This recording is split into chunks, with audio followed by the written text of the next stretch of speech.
pray then.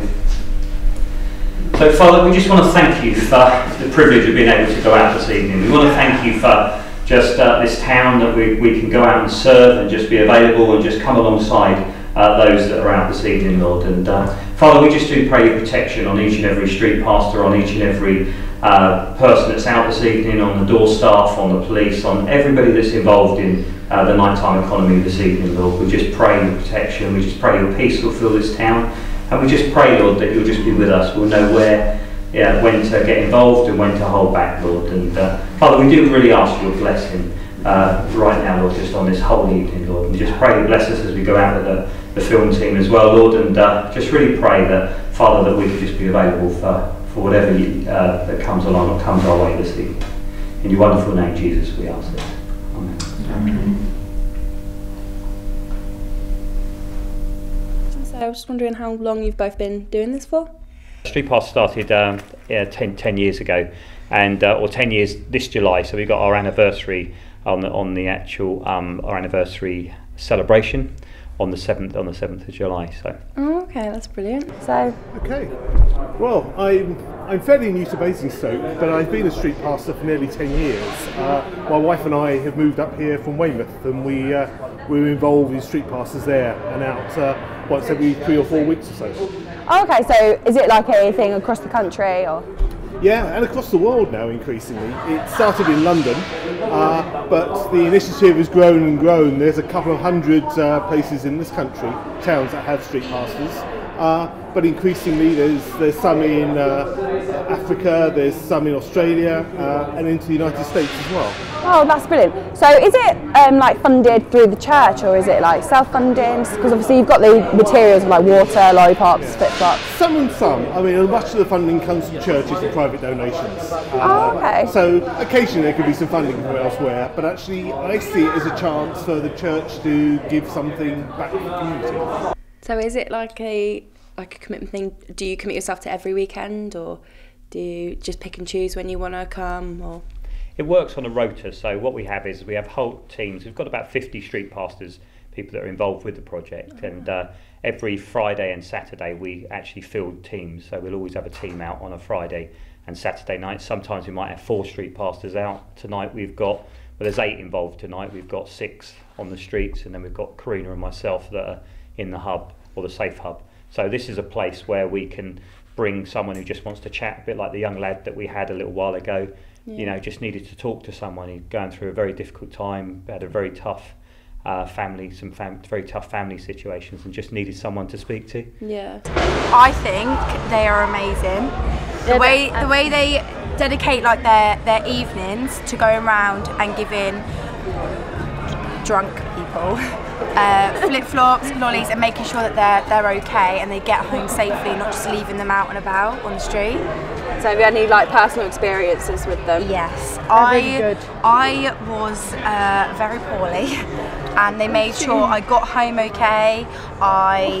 They made sure that they took me, and they made sure I was safe and I was warm and I was okay until someone came and got me. They were lovely.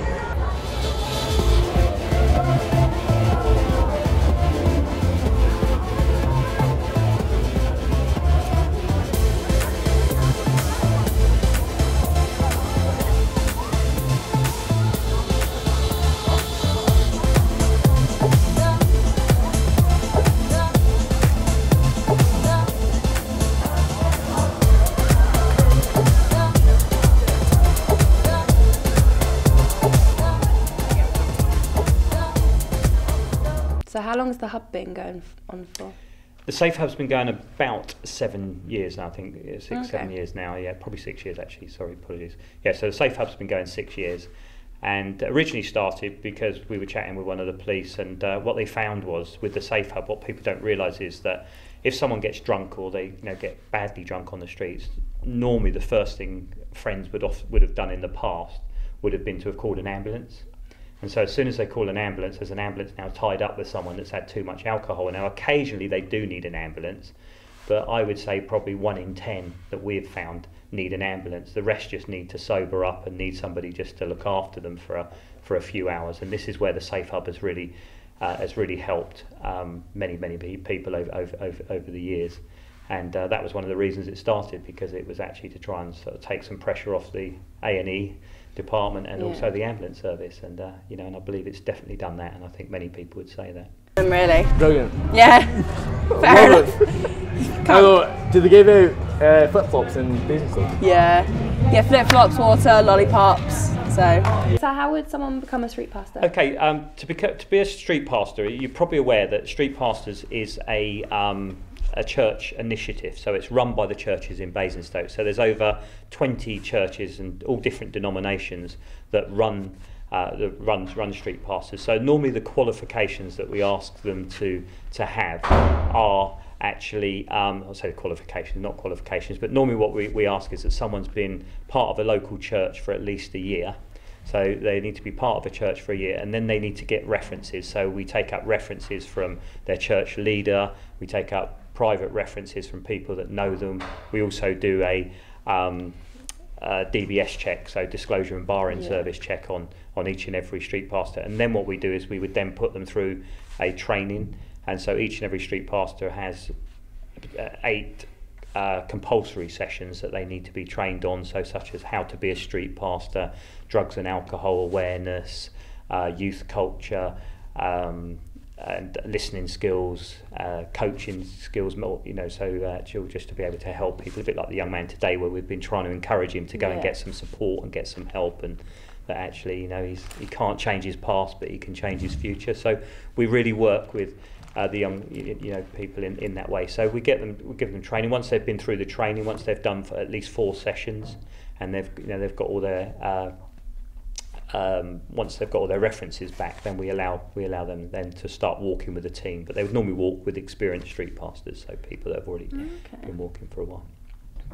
Ages, yeah. Anyone can be a street pastor, as long as they're over 18.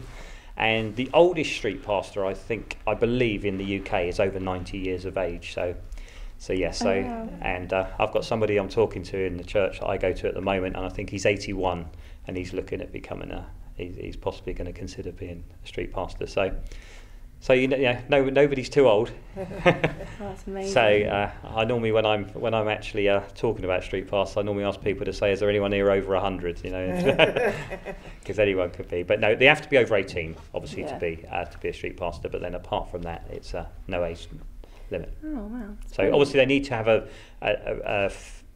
fairly need to be reasonably fit in the you know, be able to walk, because as I say, you've probably seen tonight, we walk probably 5 or 6 miles around Basingstoke on an evening. So you in contact like with the emergency services? How does that all work? Yeah. So when it comes to communications on the evening, so when we're out on an evening, we're in contact with all of the bars and the CCTV. So in Basingstoke, there's over 200 cameras. I don't know if you're aware of that, but there's over 200 cameras covering the whole of the town.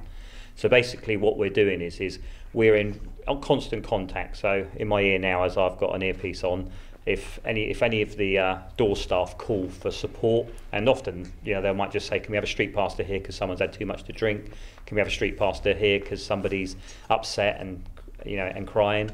Or it might be the CCTV have found somebody who's fallen asleep in the doorway, and they might just say, can you go and check that person and just check they're all right, or they've fallen asleep on a bench. So we're in regular contact with the CCTV. Emergency services work very, very closely with the police in the town. Not as you know, as obviously being an extension of the police. That's not what we are, but we work closely because, of course, what happens is with us, the police would rather us look after somebody who's very drunk, because otherwise you could have a policeman or a police lady tied up looking after a very drunk person when they could be out, you know, attending something else, perhaps a little bit more serious. So I think they're very, very grateful for what we've been doing in the town for the last 10 years.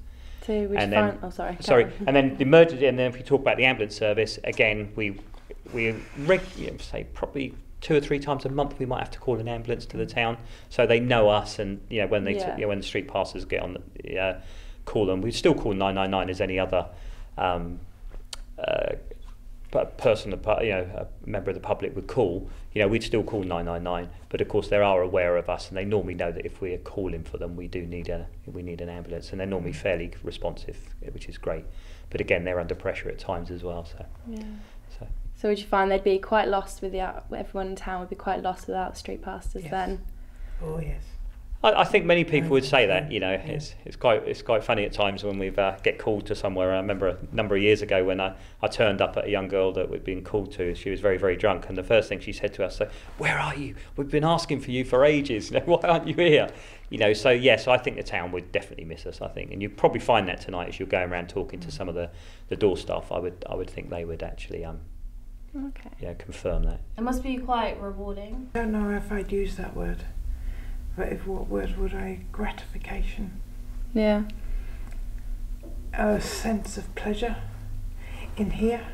Yeah. That you've helped someone who otherwise, sorry to say, this might be dead. Yeah. If you go, what Malcolm said, they're in the gutter. That's where they are, and that's where they'll stay until they decay.